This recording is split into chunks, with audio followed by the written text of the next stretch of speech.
BBOR, Black Box Online Radio, coming to you from West Virginia. Black Box Ned 88 on Instagram for the bonus podcast.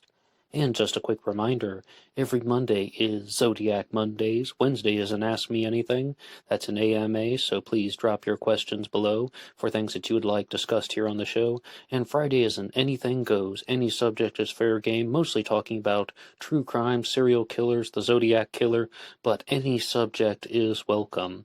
Alright, so please share some ideas in the comment section about what you would like to hear about on this channel, and let's get started. Alright, hello and welcome to the show. It is Wednesday, so we will be doing the AMA Ask Me Anything. And our first one is somewhat of an announcement plus responding to a comment, giving a shout out to YouTube user Jim Lucenti, who shared something with me, a video called The Zodiac's Wasteland that is available from Skating Crow Productions. And because this is an Ask Me Anything, there's a video out there about the Zodiac Killer on this channel, Skating Crow Productions, that finishes off with 4 sets of questions. I mean, we should just say there are 4 questions that are posted at the end, but they're all somewhat multifaceted, and I would highly recommend that you watch this video if you're into the things like the clues that are found in literature that could be in the Zodiac Killer mystery. Now, we've mentioned very frequently that there's a reference to the Tim Holt comics and the Wheel of Death, but one thing that I had never really thought about was, well, what was the origin of that Wheel of Death? And you can see that in this video that it's actually something that is a very large literary theme that goes into some other things like the Lady of Situations. I think she's called Lady Doom on the cover of the Tim Holt comic, but what the video, The Zodiac's Wasteland, hence the title is, it's really showing how there could be an enormous amount of references to T.S. Eliot's The Wasteland in the Zodiac Killer mystery, and once again, it is on the channel Skating Crow Productions. And to borrow her challenge questions from the end, I'm not sure of her name, but she made an excellent video. It's about 40 minutes long. To borrow her challenge questions at the end, does the Zodiac's communication through killings and cards directly implicate The Wasteland by T.S. Eliot? Well, I don't want to dodge this one, but I'm going to say you're going to have to watch her video. I think she did a convincing job, and I don't want to dodge the question, so I'll say yes. The second question is, was The Wasteland by T.S. Eliot used as a sort of playbook by the Zodiac Killer? Now, I'm only going to share one thing because I want you guys to check out her video, and there's a line in there, I think she said it was line 217, that talks about how leaving the taxi, throbbing and waiting, even something like the murder of Paul Stein could have a literary connection and a literary reference, and this is all going into a much larger theory about how the actions of the Zodiac Killer might not have been arbitrary. It's not just that somebody is choosing random dates on a calendar to go out and commit random murders in a confusing way. They might have an enormous amount of significance to the person who was committing them. And if we're going to go down that theory that, I mean, the murder of Paul Stein really doesn't fit into a lot of the other Zodiac Killer the chronology. I mean, like, if you look at the canonical crimes, like Lake Herman Road, Blue Rock Springs, and Lake Berryessa all deal with 2 victims that were targeted, whereas the murder of Paul Stein in Presidio Heights, where a taxi driver was murdered, and then the Zodiac mailed in a piece of Paul Stein's bloody shirt. The murder took place on October 11th of 69. Is that connected to a particular literary reference? But to answer the question, was The Wasteland used as a sort of playbook by the Zodiac Killer? Her stuff on the murder of Paul Stein, I thought, was the most convincing for me. The only thing that I would say as a way to answer this question in another way is, even if The Wasteland by T.S. Eliot is used as a reference, the Zodiac referenced so many other pieces of literature that I think that those would also have to be included in this playbook, and we couldn't say that the Zodiac is coming from a single source. So, I mean, we haven't even said anything about the opera, The Mikado, Gilbert and Sullivan. That is definitely very influential in the Zodiac letters, and A lot of people think that there are some explanations for that, and in this video you can even hear some other references. There's a movie called Helltown that could be influential. I think it was 1961. We've also talked about the 1961 movie Bloodlust, let alone The Most Dangerous Game. Bloodlust is a remake of the Most Dangerous Game. It was inspired by The Most Dangerous Game, the concept of hunting people for sport, and General Zaroff on the island. I'm sure you know that story. But we also have, as we said, the Tim Holt comics, and then we have Red Rider, and there are just numerous references to literature. And it's not only coming from one time period. Even if we go back to Detective Story magazine that was put out in 1921 that has a character named Z and says, "This is the Z speaking." And the last thing that I would say about Skating Crow Productions, once again, the video is called "This is the Wasteland," is that they she explored some possibilities of the state of Ohio, and that the Z could also have a connection to Zanesville, Ohio. Now, I can't comment too much on that, except is the Zodiac Killer trying to tell us some message about Ohio? To the people out there who think that Don Chaney was the Zodiac Killer, Donald Lee Chaney, I was almost drawing a false connection, or maybe I did draw a false connection when I thought, well, Don Chaney was born in Ohio, right? Oh, wait, no, that's not Don Chaney, the Zodiac Killer suspect. That's the other Don Chaney. I once even read his obituary on the air by the other guy. I mean, there's a different individual that is named Donald Lee Chaney that was born in Ohio in the 1940s, and I actually read some of his obituary ones on Black Box Online Radio, and then I realized, holy crap, this is the wrong guy, and I edited it out, and I didn't upload any of that, but I just wanted to throw that out there that just something there. It's probably nothing, but something that was the first thing that came to mind. The next question on her set of questions at the end is, was the Zodiac Killer part of a bigger movement? Many people out there who entertain group murder theory combinations, I mean, we just said something about Don Chaney, but to talk about some other theories, many people would think that a group murder theory would be a bigger movement in itself.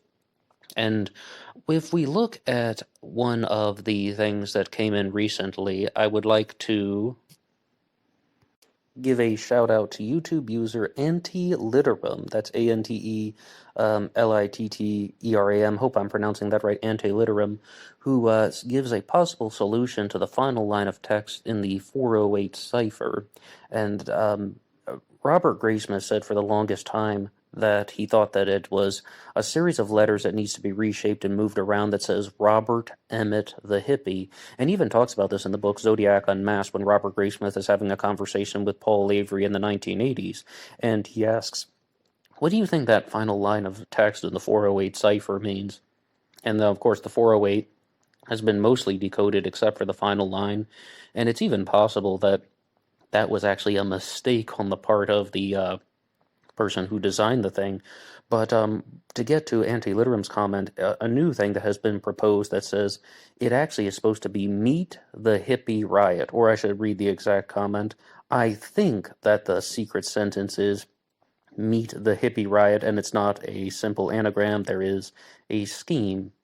Thomas Henry Horn, of course, says that it's actually supposed to be Robert Smith II. Robert E. Smith II is the actual solution, but saying that the E is not meant to be taken seriously. That's more like a divider.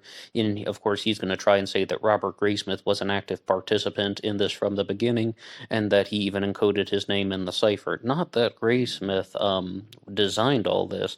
Of course, Thomas Henry Ward, author of The Myth of the Zodiac Killer, thinks that Hal Snook, a Napa County deputy, would have designed this more or less, or been the perhaps central mind behind the planning process, and that Graysmith composed the ciphers because he was an active participant from the beginning and then would go on to spread disinfo. I don't think we need to talk too much about that anymore, but in regards to the Zodiac Killer being part of a larger movement, when it says Meet the Hippie Riot, a lot of people in the 1960s believed that the hippies were very bad, they were against the hippies.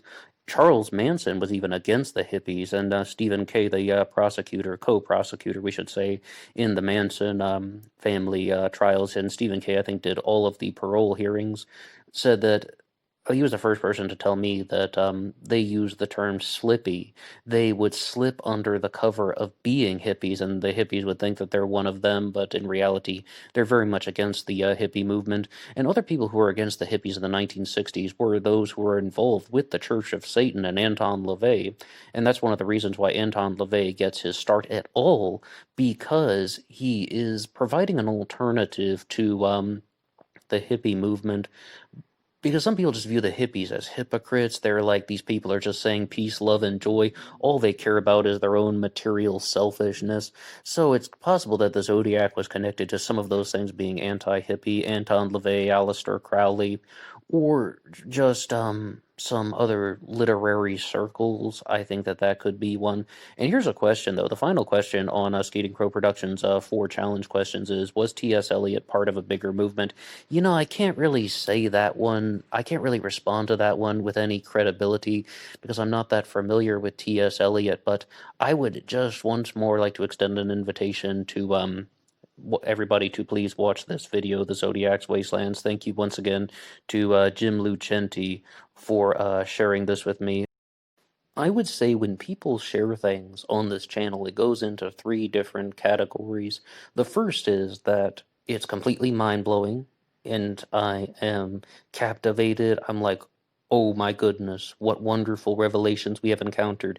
The second kind is you're like, all right, this is a piece of commentary. I can tell that somebody is exploring the idea, someone is giving commentary on a subject. They're talking about something that I find completely fascinating and enthralling. I want to hear what they say, and then we're going to challenge what they say. And the third type of thing that is shared is when someone's like sending me something. I'm like, okay, this is just someone saying far out wacky things. You can't say that they're wrong 100%, but what you can say is they're sharing far out wacky stuff. And I would put the stuff from like David Gold, also known as David W. Kuchar, into this. You can hear more about that in our episode Zodiac Killer David Gold Theory, where he talks about how he's a suspect in the Zodiac Killer mystery as Frank Morris, the guy who was involved with the escape from Alcatraz. And he also says Frank Morris committed the Texarkana Moonlight murders, and there are actually 3 people that are involved with the Zodiac Killer mystery: Frank Morris and the Anglin brothers, and then one of them goes on to be D.B. Cooper. And as you can see, it's just this type of well, I mean, that is a thrill kill club in its own right. It's more like a criminal thrill club, if especially once you're tying this into D.B. Cooper, as well as a host of other issues. That's a little bit wackier, but I would always like to invite anybody to listen to some of those things. Going on to our next question, somebody wrote this in last week, and I meant to get to that one, but I did not. And that was, do you ever listen to the Zodiac Killer Insights channel on YouTube? And the answer to that is yes, I do. I was on zodiacciphers.com, a website that I use rather frequently, and I saw that there had been a link posted to the Zodiac Killer Insights interview with Gareth Penn. Zodiac Killer Insights is run by a guy named Joe. He is Portuguese, but in Australia, and he called Gareth Penn, whom he believes is his suspect in the Zodiac Killer mystery, very passionately believing that Gareth Penn is his suspect. And I think that it's always valuable when someone has the ability to talk to the person whom they believe was the Zodiac Killer. For example, Mike Rodelli also had a chance to interview Shel Cavalli, his suspect in the Zodiac Killer mystery. And Gareth Penn was one of those guys in this interview. I hope you hear it. It's only about 20 minutes long, once again, on the channel Zodiac Killer Insights. Like Gareth Penn is one of those guys who is responding to it by not giving a flat out no, and saying like, hey, are you the Zodiac Killer? No, I am not, and here's why. Instead, he was responding to it rather loosely. And I noticed this because when I was on zodiacciphers.com, I was actually reading some stuff about Gareth Penn and his suspect in the Zodiac Killer mystery. Gareth Penn is, of course, the author of Time 17, somebody who's a researcher that turns out to be a suspect in his own right. And he even talks about this in the early parts of the book in Time 17. He goes on to become a suspect. It's the whole concept of somebody commits murders in the 1960s and 70s. Well, we should really just talk about the murders of the 1960s, the 4 canonical Zodiac crimes in 1968 and 69, and then they come out in the 1980s and say, hey, here's how it's done. So people become suspicious. And Gareth Penn would have been, I want to say, 27 at the time of the first murder in 1968. So he's talking to Gareth Penn on the phone, and one thing that Gareth Penn did say, though, that I thought was very, very, valuable in terms of interviewing a Zodiac killer suspect, instead of saying, I'm not the Zodiac killer, the way that Michael O'Hare openly dismissed being the Zodiac killer, he said, look at the biometrics. And of course, when I heard that the first time, I'm like, well, I mean, that's kind of an odd response. But I played back that little segment again. He says, look at the biometrics, meaning that Gareth Penn is trying to say that his physical dimensions do not meet that of the Zodiac Killer, even saying that he wears a size 12 shoe, and the boot prints that are found that have been collected from the Zodiac would more suggest someone who was closer to a size 10 and a half, maybe even 10 or 9 and a half, from if I remember from the stuff that I've been reading in the past. But I should note that Gareth Penn's suspect, Michael O'Hare, openly denied and said a flat out, no, I am not the Zodiac killer. And that was the stuff that I had actually been reading on zodiacciphers.com, and that's where I found the interview that Joe had done with Gareth Penn. Now, the next thing I would like to do is first make just the comment about how Richard Grinnell had written into the comments section asking me if one of his comments had been deleted, and I said, yes, it appears that YouTube has removed it, but it wasn't me. I did not delete the comment. It must have been removed in another way. And a couple minutes later, a comment had come in that was also deleted automatically, and that was from Apex Prowler in regards to some things done in our episode on the secrets of George H.W. Bush, and this is talking about the Belgian government. However, I was able to save the notification that Apex Prowler had written in, and that is, the Belgian government covered and protected pedophile and child murderer Marc Dutroux. They've been trying to release him for a decade and a half, but the citizens are having none of that. And shortly after that was posted, it was automatically deleted. So, the Belgian government is being sneaky again, it seems. And YouTube definitely doesn't want to hear any of that, but I mean, I think it's always good when citizens are trying to share some things that perhaps the governments do not want us to hear.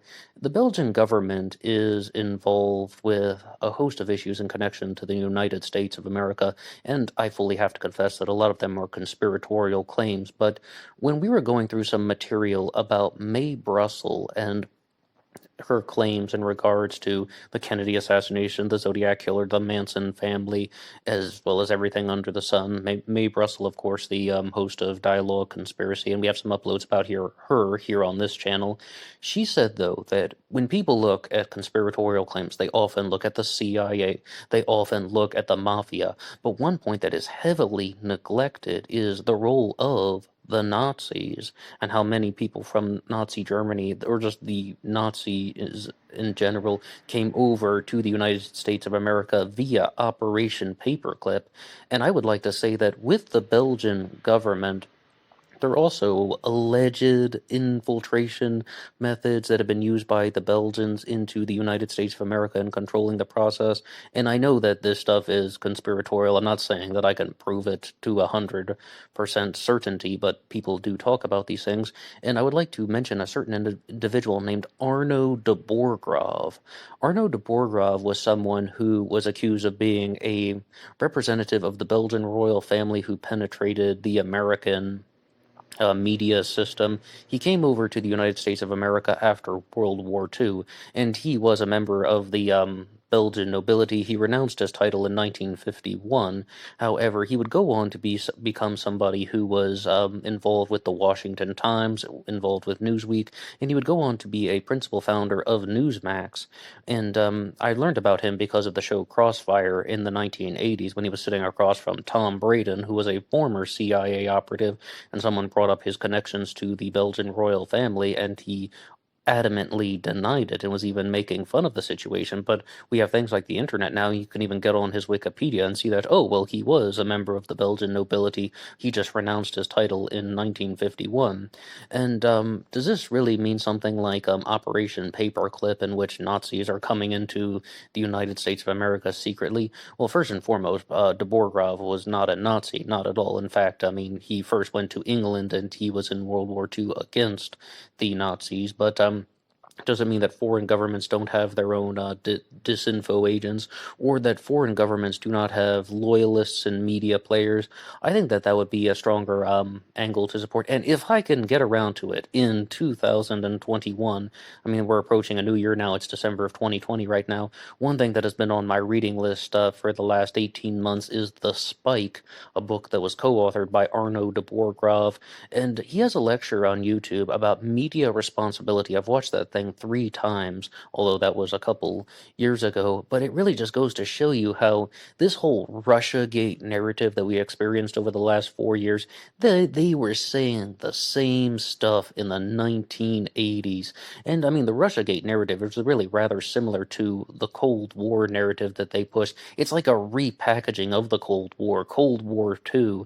And you can see like a whole lot of propaganda that is going on.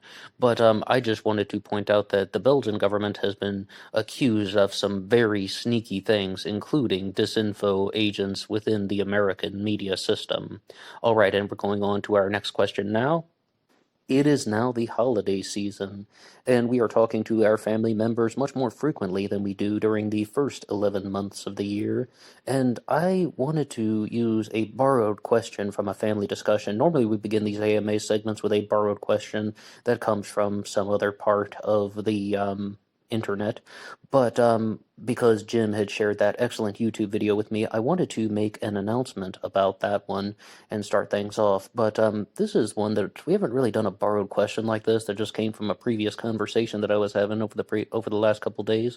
But I was talking to a family member and I asked her, do you think our system in the United States of America rewards sociopathic behavior? And she said, no. And of course I was like, okay, no, but why not? And the answer I got was something that I didn't feel was very satisfying, but all the same, she said, I think that when you have someone who is looking out for the people around them, there is a better outcome, and that's more of what people are rewarded for, that's more of what people are striving to be. And I'm like, hold on, wait a second. The reason why I'm asking this question is, what about the concept of the business person or the political leader who is just doing things for their own selfishness, the business person who's saying, I'm going to close this facility and 5,000 people are going to lose their jobs and whatever, do it, it's profitable. The person who makes those types of decisions, or the political leader who's like, well, I'm going to start a war in another country just so I can have a higher chance of being reelected. What about those people? Doesn't our system reward sociopathic behavior? And when I say sociopathic, I don't mean in the 100% clinical sense. We're talking more about not having empathy and a conscience and showing regard for human life. In short, doing very destructive things for one's selfishness.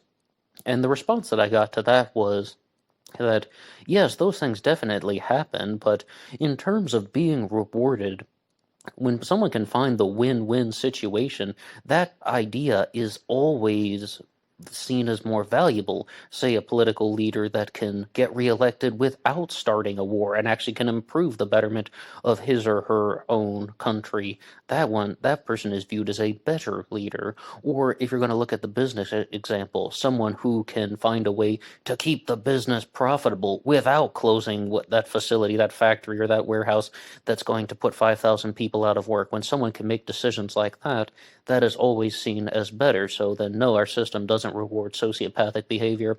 And at that point, I felt that that was somewhat of a better answer. And you guys can always weigh in the comment section, share some things that you have to say about any of these topics. And then I would like to also just I tie this into something that I had been thinking about over the course of the last year, and I didn't want to be one of those guys who says there are two kinds of people in the world, because there never are. But two of the kinds of people that you might encounter is the people who succeed and take everybody with them, and the people who don't succeed at all because what they wanted at the beginning was garbage. It was garbage to start with. So I guess I can explain this a little bit better by saying sometimes you'll have a friend, or you'll be in a relationship, or you have a family member that is always looking out for themselves. Yeah, they definitely care about themselves. They definitely think about what they want, and they have an agenda. they're trying to do something, but when they get what they want, you benefit from it too. It's like they always share everything with you, or that their success is a success for everybody. They succeed and they take everybody with you. So that was the first kind of person that I thought about. And maybe you can even think about some of the people that you know in your life. Do you know anyone who succeeds and then takes everybody with them, or just their success is mutually beneficial to the social group? And then there's the other type of person who is a more of the slacker, the person who is more of the drag, the person who doesn't really want anything because they use all of their energy for things like momentary domination, or like the only thing that they get off on is making some type of rude comment that puts somebody else down, or even if you are having a laugh about something, it's just mocking somebody else or making fun of someone else's idea.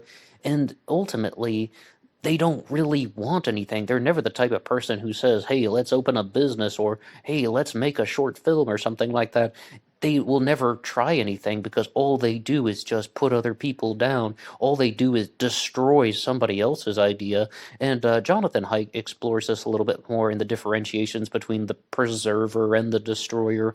But I don't even really like his presentations too much. Just some other material that's on YouTube. He had a very insightful TED Talk in the sense that it challenges a lot of ideas. But what I would think is more that I definitely began to notice this type of dichotomy where you have the people that succeed and take everybody with them, and the people who don't succeed at all because what they wanted was garbage to start with. And if anybody has any personal experiences about that, please feel free to weigh in the comments section.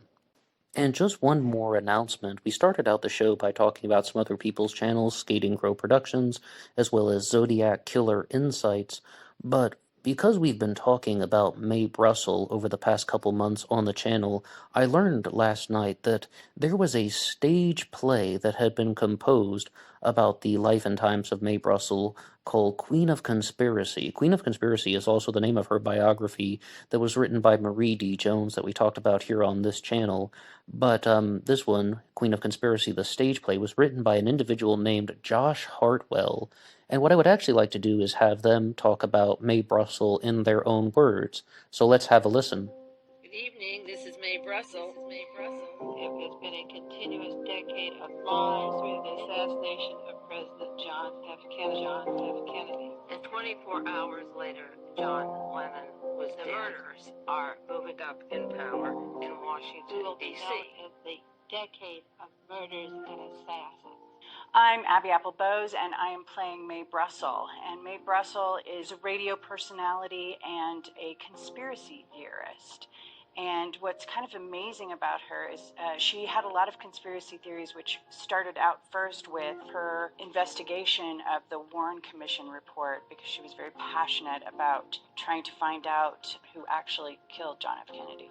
They had hearings of 552 witnesses, and from those hearings, they wrote up the Warren report. I studied it for 8 years. It was like the Rosetta Stone. It unlocked every other conspiracy. Fortunately, there's a lot of reference material. This is tape number 402, and this is side one, Mae Brussel, Carmel, California. I'm trying to bring out the passion that she had for all of the theories that she brought to the radio. She had the heart. She had the biggest heart of all the kids. She saw Lee Oswald on the television, and she felt so sorry for him that she decided she would send her teddy bear to him. She died in 1988, so there's a lot of videotapes, and there's a lot of audio tapes, and a lot of stories once you actually start digging into her story. It took me 6 years to complete the research, to write several books. 5 books right now, each on different subjects. If it was a conspiracy to do these murders, then certain people got into positions of power. Political power. Actually, a lot of the topics that she covered are very relevant today. And I think a lot of people will see that in the play when they come to see it. And it's also very exciting to find out about an important character like Mae was, because I don't think that she's a household name. And so I think it'll be very interesting for people to find out about her. And once again, that was from the play Queen of Conspiracy, written by Josh Hartwell, and it was put on by the Miners Alley Playhouse, which I believe is in Denver, Colorado. I was looking on Amazon to find a copy of the book, the script. You know how sometimes they sell those, and I would have just liked to have had a read of that. We even did one episode on this channel talking about John Wayne Gacy, and there was a stage play that was created about some events from his life, as well as telling the story of a painting that he created, and that one was called Pogo. So if this ever is for sale online, I definitely will be purchasing it very quickly, and hopefully we can talk a little bit more about that on the channel, and also because of the pandemic situation, going to the Playhouse really is not in the cards for a lot of people. However, it would be nice to follow some of the things that are going on with theater. Some things that I did learn about from reading Mae Brussel's biography earlier this year, when she's talking about she has the biggest heart and she saw Lee Harvey Oswald crying on the television, that's actually her daughter, and her daughter was the one who saw Lee Harvey Oswald on the television and felt so sorry for him that she wanted to send him her teddy bear. That's in reference to Mae Brussel's daughter. But one of the reasons why people become so fascinated with Mae Brussel is because some of the things that were mentioned in the Marie D. Jones biography, and that is that not only is she talking about the Kennedy assassination and the Zodiac killer and the Manson family and the death of John Lennon, but also because she is doing this as a woman in the 1970s, and a lot of other women just simply do not want to hear it.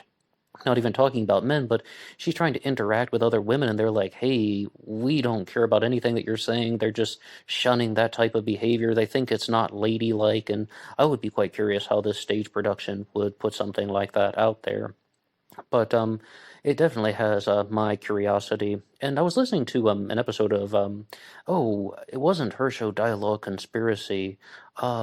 She was actually a guest on somebody else's show, but I guess that's a little bit beside the point. And they were doing, a call-in radio program where she's talking about, her theories in regards to all of these conspiracies. But they did bring up a point that was mentioned in Queen of Conspiracy, and that is that she really wanted to be a conspiracy theorist that can document her claims, back them up, substantiate them, and saying that it's not coming from far-out thinking, the way that we frequently quote the historian Patricia Crone, who said, never substitute torturous reasoning for hard evidence. In short, that many conspiracy theorists are going to want to establish their ideas and ways of thinking in such that they are taking true facts, but they're creating fictitious connections to unite them, or they're presenting the idea in a way in which is very flashy and it's very eye-catching. And to a certain extent, Alex Jones has done this a lot, but with Mae Brussel, she always wanted to say that she's getting her material from sources, and she is really just trying to share things that are from the public, that are available in the press, in newspapers, in books, as well as things that the government has made available to the general public in the white papers and the files, whatever has been made available to the public. Now, I mean, the problem is, though, just because, you read two documents, people can still make the fictitious connection in their mind. And I don't say that Mae Brussel was right about everything, but I'm just saying that there is this stage play out there, and I would love to get a copy of the script as soon as possible. Okay, and all right, and thank you for listening to that segment there. So, everybody, please stay tuned, and we will be right back after this quick message. Bum ba bum bum bum ba bum bum bum ba bum bum bum. At this time, I would like to talk about some of the ways in which you can help Black Box Online Radio. This channel relies on your support, and the best way you can help out is just by listening to some more content. If you like what you hear, you can hit that like button, subscribe, and share with your friends on social media. But I should also say that Black Box Online Radio now has a Teespring page, and there will be some links in the description box. Please feel free to check out some of the merchandise that is available. Almost all sizes and colors are listed. So, you can also help out by going over to the Zodiac Killer channel and watching the documentary series Obsession into Darkness, parts 1, 2, and 3. I was one of the contributors for that, and you can see some other great Zodiac content on the Zodiac Killer channel. And yes, there will be a part 4 of Obsession into Darkness at some point in the future. And for now, let's get back to the show. And we have just a couple more Zodiac Killer questions and comments to go through.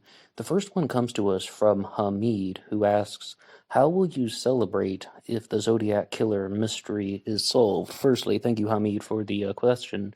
And I think that it would be something like the revelation of the 340 cipher, but massively, massively, massively amplified. I think that there would be one entire day where I probably just don't say anything on the internet, and I would just be thinking to myself about all the ways in which I went wrong, because when we explore different suspects and when we explore different theories on the channel, I give a lot of comments and criticism, and I'm sure that most of them would be wrong, and there'd be a very tiny window of things where maybe I had some insight that actually went down the right pathway. But after spending an entire day without saying anything, I probably would compose a 2 or 3 hour upload where I would just talk about every single instance and encounter that I had learning about the Zodiac Killer mystery. And we do have some similar things about that here on this channel. There's an episode called Zodiac Killer: My Personal Theories, which is not exactly only just saying what I think happened with the Zodiac Killer mystery. It's also talking about how I learned about this material and the learning process, if you will, but we would do something massively, massively, much, much larger than that one. That one's only about 25 minutes long, because if we actually did have something where there was some type of DNA breakthrough, there was some type of physical evidence that actually determined, okay, this is the person who was the central mind behind the Zodiac Killer mystery, or the person who was involved with committing all the murders, and we had certainty that these were the people who put this thing together, or maybe it was indeed a single person. Yeah, like I think I would spend one day just thinking about, wow, I probably made some ridiculous comments on the internet at some point, and a lot of people call me out on my ridiculousness from time to time, and one of the big reasons why I stopped putting out theories about some of the lesser known true crime cases was for that very reason, where it would be like, all right, I watch a series of YouTube videos about an unsolved mystery, and then I would say, here's what I think happened. That's how the evolution of this channel really took off in the true crime world. But most of those were not only wrong, but they were so badly wrong. They were so amazingly wrong. They were so ridiculously wrong, that I just began to explore the material in a different way. And we did an episode called The Murder of Alan Berg on this channel, talking about the radio host Alan Berg, who was murdered by an organization, The Order. And I really remember that that was the first time that I was talking about a murder case that wasn't an unsolved mystery, and I'm not just throwing out theories. And I found that that was actually a much more rewarding experience. Of course, I mean, we have to say rest in peace to Alan Berg, and we don't ever want to exploit anyone. When I say it's a rewarding experience, it's that we're discussing something, not trying to just say, okay, here's what I think happened on this one night. Instead, you're looking about how this incident affected society, and how this incident affected, culture, and what are some of the impacts that this murder had on the United States of America, or whichever country that we're talking about. Alan Berg was the first one, and that was somewhat of a turning point for the channel in its own right. And there's another one that we did on Braulio Castillo, the CEO who murdered his wife. And it was also one of going down a similar pathway, where we're also talking about the psychology of true crime and some psychological components that I had been learning about still, even just 2 years ago. Very, very general stuff, and a very basic introduction, but some of the concepts that I had been going through, just learning about psychology, applying that to true crime discussions. And I think that over the past couple years, we've really gone in a much more beneficial direction with both of those things, looking at society and culture, and then looking at how are people thinking, and even beyond how are people thinking, like how is the human brain functioning with all this. And if we ever learned that about the Zodiac Killer mystery, all of those answered questions, then I would really want to just, I mean, I think that that would just be a very overwhelming experience. And like I said, one day of just taking it in and just, thinking about how I went about the subject, and then we would do an enormous expose on it. But when it comes to the murder of Alan Berg, if you would like to hear more about that, Steven Singular wrote the book Talked to Death about the murder of Alan Berg, and then they made it into a movie with Eric Bogosian, and you can also just listen to the uploads here on the channel if you'd like. The Murder of Alan Berg, and as well as Braulio Castillo. And the title for that one I think is Psychopath, Sociopath, Narcissist. Something to that effect. I would perhaps have to go back and find that link. And those are done in the old-fashioned black box recording, where it's just the black box on the screen. But I'll include a link to that Braulio Castillo episode in the description box here. The best way you can support this channel is just by listening to some more content. And I think that we will have to go back to to our next comment on the Zodiac killer, and that comes to us from Richard Grinnell, who just wanted to share something about a Zodiac suspect that I had mentioned recently, and that is Louis Myers. And I mean, to give the long story short, Richard Grinnell's comment is that Louis Myers wasn't the Zodiac killer because the person who brought him forward was named Randy Kenny, and if he had indeed received a deathbed confession from Louis Myers, which he claims that he did, he said, "My friend was sitting on his deathbed, and he told me that he was the Zodiac killer. He told me this is what it means, this is how he did it, and all of these events." If he had actually had that experience with Myers, then he would have provided the solution to the 340 cipher, exactly what David had achieved, or he would have provided some definitive cryptic information that nobody else knew, something that not even the police would have known. Okay, this is what I did with Paul Stein's wallet. All right, this is something that has the blood of victims on it. I mean, this was a shirt that I was wearing when I committed the Blue Rock Springs shooting.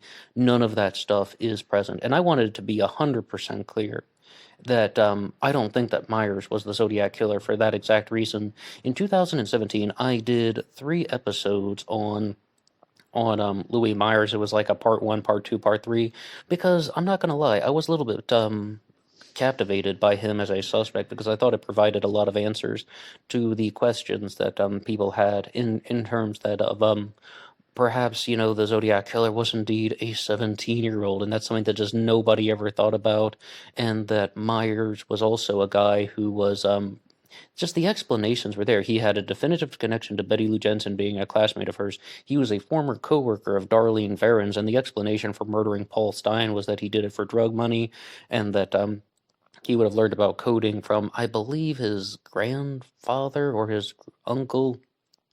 Somebody taught him about that stuff, and then the Zodiac symbol is actually a Celtic cross because Myers was very proud of his heritage. I mean, it seemed like it was making a little bit of sense, but after I did those 3 uploads, I really thought about something almost a year later when I just had to be honest, and I think I did it in an episode called Louis Myers Devil's Advocate, when I was like, why isn't there a solution provided to any of the cryptic messages? It doesn't even have to be the 340 cipher. If he had indeed composed the Z32 and the Z13, all right, well then tell this guy Randy Kenny, all right, here's the solution, this is what it means. Tell him what about the symbology on the Halloween card. None of the cryptic material was discussed at all because Randy Kenny couldn't fabricate it, or Louis Myers couldn't fabricate it. They didn't have firsthand knowledge about that situation. So I just want to be 100% clear that this is something that I thought about in the past, but I do not think that Louis Myers was the Zodiac killer for that very reason. Everything that I've heard about Louis Myers as a Zodiac suspect is really quite simple.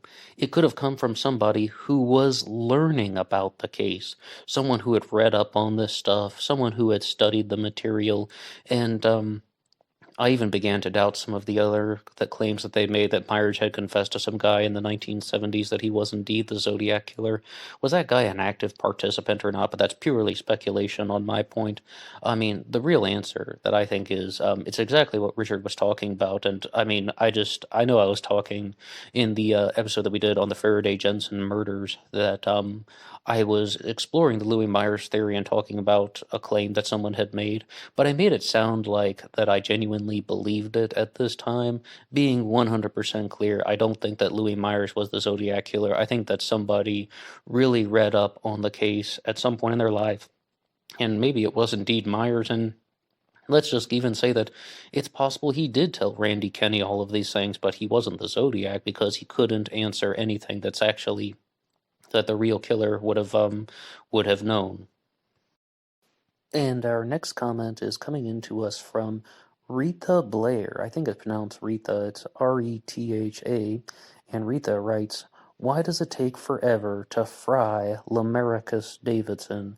And this, of course, was posted on an episode that we did called The Execution of Lamarcus Davidson, talking about an incident known as the Knoxville Nightmare, which saw the rape, tortures, and murders of two individuals named Shannon Christian and Christopher Newsome.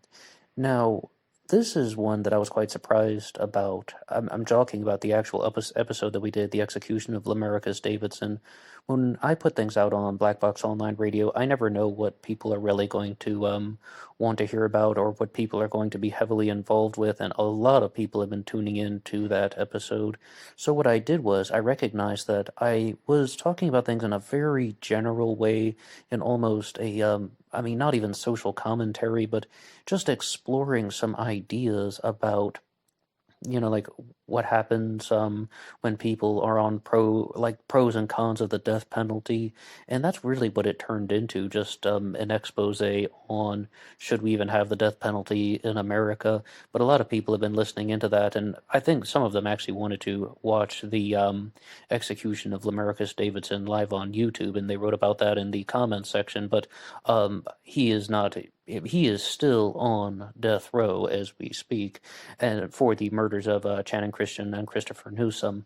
What I did, though, was I redid the episode in a different way called Knoxville Nightmare, and I will include a link to that one as well.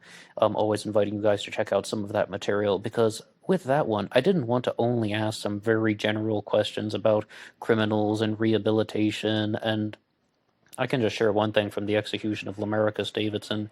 I was watching the movie The Gray Man earlier this year about the serial killer Albert Fish, and the actor that's playing Albert Fish's son just says a very powerful line when he is saying, "Sometimes you have to stop looking at what happened to a person and look at who they are." And I think a better way to really capture that quote, to do that in a more verbatim sense, is at a certain point you have to stop looking at what happened to someone and look at who they are. I think that's closer to what he actually said.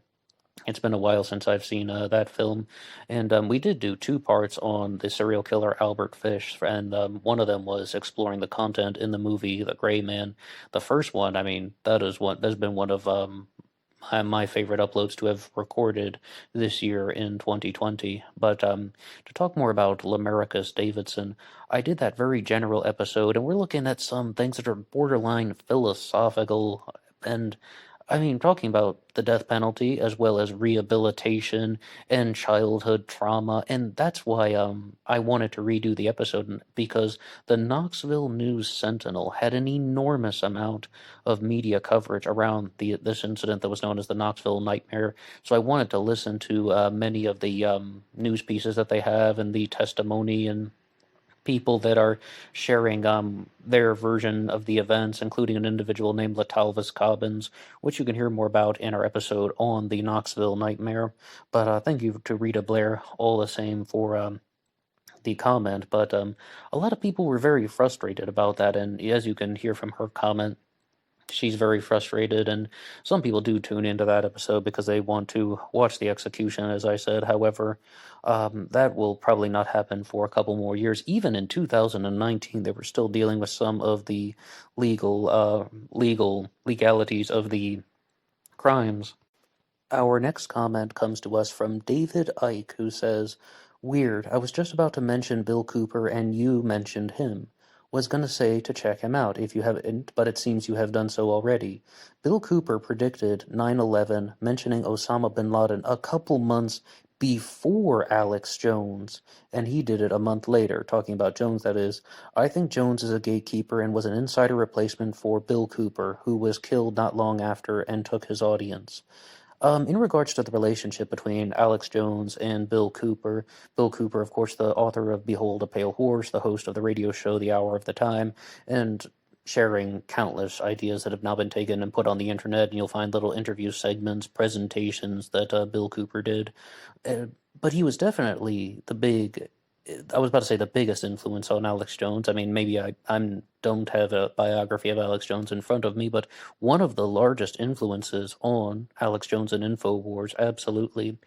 William Cooper's biographer, Mark Jacobson, wrote in Pale Horse Rider about the relationship between Alex Jones and Bill Cooper, and what he said was, like, some people stay up late at night, watching stuff on the internet, and just maybe even watching movies. Well, the internet really wasn't going on back in the early 90s. We're talking about like 1990, 1991. Okay, all of that stuff is in its infancy. Home computers are still in their infancy. I think my family got our first computer in 1992 or something. But what Alex Jones would do is he would stay up late at night studying William Cooper's Behold a Pale Horse. A big differentiation between Alex Jones and William Cooper is Jones excludes almost all of the things in regards to UFOs and aliens, whereas that was a very, very important thing to William Cooper, who not only claimed that the government had secrets about UFOs and aliens, but that he had experienced this firsthand in the military. And he's recalling, of course, his own observations, and this is what prompted him to spend $27,000 of his own money mailing documents around the world. But in terms of their interactions, according to Mark Jacobson, Jones and Cooper had one public interview together, and they had one recording session that they had done where Alex Jones is learning about all of this stuff from his protege, or from his mentor, Alex Jones becoming the protege, and William Cooper, who was a lifelong mentor in terms of the material that he created. And what we can see from the documentary, The Hour of Our Time, The Hour of the Time was the radio show, The Hour of Our Time is the documentary that they made about Cooper. A lot of people really connected with William Cooper's message in the sense that he was presenting his material in a way that was not only talking about there are interconnections of global elites and they're doing lots of very nasty and destructive things behind closed doors. Not only are they hiding secrets about their secret plans to destroy humanity, but also they're hiding secrets about aliens. But Cooper also put forward a very strong political agenda that was neither left nor right. He said it very clearly.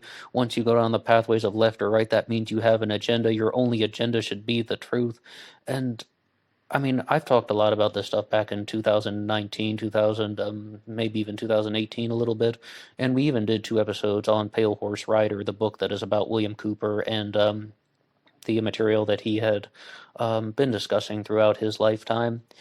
What I would want to do is, I would really want to make a very important differentiation between Jones and Cooper, and that is that Alex Jones is probably not the best political commentator. He's very good at shouting and complaining about globalists, and he's also good at taking other people's money. But William Cooper had a lot of good insights when it came to the political system and showing how the media process conditions people to accept the concept of tyranny.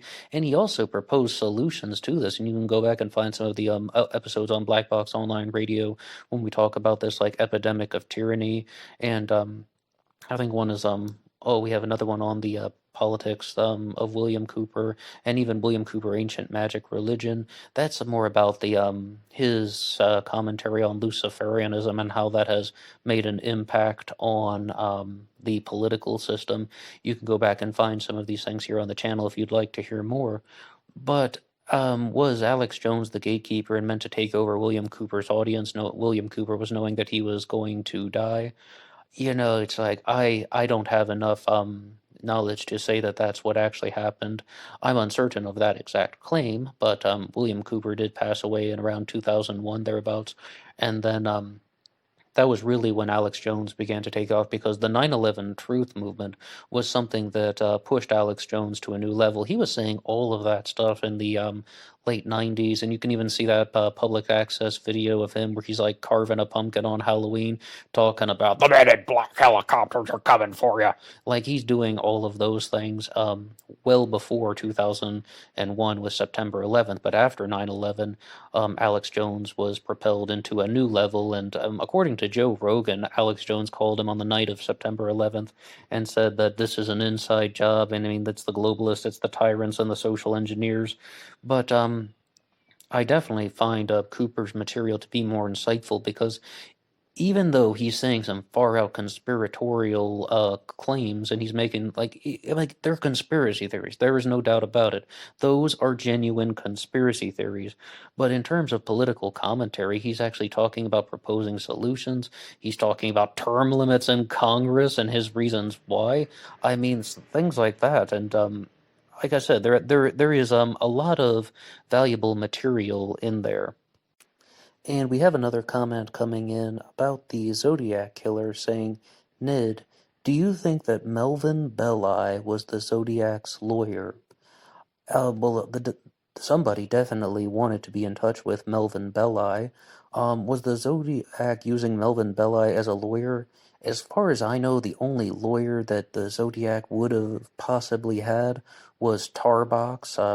His first name is Robert, isn't it? Robert Tarbox, but definitely Tarbox. And that is the famous Tarbox confession, where somebody comes into Tarbox's law office, says that he's the Zodiac killer. He pays a legal fee, and then he is never seen again. But what Tarbox did share was not the identity of that person. However, he said that he was a merchant marine, and a lot of people insist upon the Tarbox confession as being a gateway into the Zodiac's true identity, saying that Tarbox actually met the Zodiac killer that night. And this goes into a whole host of other issues. Darlene Ferrin was running around the world with a merchant marine for about 6 months of her life, as well as a merchant marine would have been somebody who could have had familiarity with things like radians and the mathematics that would have been used in the Zodiac Killer mystery. Giving a shout out to YouTube user Jamie Hendrickson, who wrote that into the channel, saying that pilots and sailors would have had familiarity with radians. It doesn't necessarily have to be someone who's like a PhD in mathematics or any other major academic discipline, such as architecture, such as what was that other one that we talked about? Chemistry. Yes, of course. Some people think that they are a chemist, but in terms of Melvin Bellai being the Zodiac's lawyer, in the Zodiac hoax theory, in the myth of the Zodiac killer, all of that material, we have found that it's possible in the hoax theory that Melvin Bellai was an active participant in the Zodiac hoax, but he may have been an active participant unknowingly. No matter what theory you go at, I wish I hadn't said that stuff about the myth of the Zodiac killer because I don't want to cloud anybody's judgment. But what is shared is that Melvin Bellai was a personal friend of Paul Avery, and that he could have had some connection to the Zodiac Killer mystery and been doing the bidding of the people who were involved with the myth of the Zodiac Killer. Or if you don't entertain that theory, and you don't have to, or if you don't even want to consider the possibilities with that one and just look at a single perpetrator theory, then what you could say is that somebody could be feeding information to Paul Avery, and he unknowingly is feeding information to Melvin Bellai, who is sort of being used as like a pawn on the chessboard. I mean, I wish I hadn't said that stuff about the myth of the Zodiac Killer, but that is where I learned about it from. And that ties into the next question that comes to us from BB. That's Beebea. I think that's pronounced BB. Have you ever thought that it could have been two people involved in these murders? Someone doing the artwork while the other person doing the actual killings? When I like that it says artwork because we've mentioned a lot about the Zodiac Killer Halloween card and my own discovery that if you connect the eyes, that it reveals G, S, and J, Robert Graysmith Jr. But the Halloween card has a much better explanation that is provided in that video on the Zodiac's Wasteland from Skating Crow Productions. Always inviting you guys to listen to that one and watch that video there. As far as multiple people being involved and someone is only the creator of the physical materials like the papers and the letters and the ciphers, a lot of people explore the possibility of Arthur Lee Allen committing the murders and Don Chaney is the person writing the letters and creating the ciphers. That's one thing. I mean, I personally do not believe that theory. It came to mind one day, and I did one upload about it called Arthur Lee Allen's Partner. Other people look at Robert Graysmith as an active participant, as we said, and that he was the one behind the ciphers and behind the Halloween card and something to that effect. But when you look at the clues that are found in literature, in the Zodiac Killer mystery, I was on Zodiac Killer Insights watching one of the videos going down on an enormous rabbit hole that I'm like, I don't want to get completely pulled in, but I really am going down that rabbit hole of the Gareth Penn stuff. And he's even showing that there could be literary connections to D.H. Lawrence and Sons and Lovers in the Zodiac Killer mystery, and then the stuff we said about T.S. Eliot and the comic book clues. And I mean, okay, I want you to watch that Skating Crow Productions video, so I won't give away all of her secrets. I would invite you to see some of the literary information there. To me, I think that is veering us away from the myth of the Zodiac Killer and away from multiple perpetrators, because, I mean, okay, having somebody who's working as your artist is quite different than somebody who's committing the murders, but like I think that's veering away from multiple perpetrators, because that is one thing that just always makes me think about a single perpetrator, the clues that are found in artwork and literature and these references, because that shows that it has an enormous amount of significance to the person who committed this. Like, what if that is true about what we said about the line in The Wasteland, like 217, about, okay, leaving a taxi, throbbing and waiting? What if that was the inspiration? You know, if, hypothetically, well, then that could have had significance, and the executioner's hood from the Mikado could have been the motivation for Lake Berryessa, and there are all these ideas from comic books and poems and maybe other novels. We said D.H. Lawrence, Sons and Lovers. Mark Hewitt has talked a lot about The Secret Sharer The Secret Agent, The Secret Agent by Joseph Conrad, excuse me. And but if you're looking at all of these clues in literature, what do you need a group for? What do you need a multiple killers theory for? I mean, doesn't that rather suggest that somebody designed this because they had an enormous amount of significance to him? And then everything that you're going to say about a group murder theory combination is an assumption. Number one, you would say that one person designed all this. Well, I mean, then every other layer on top of that would just be assumptive.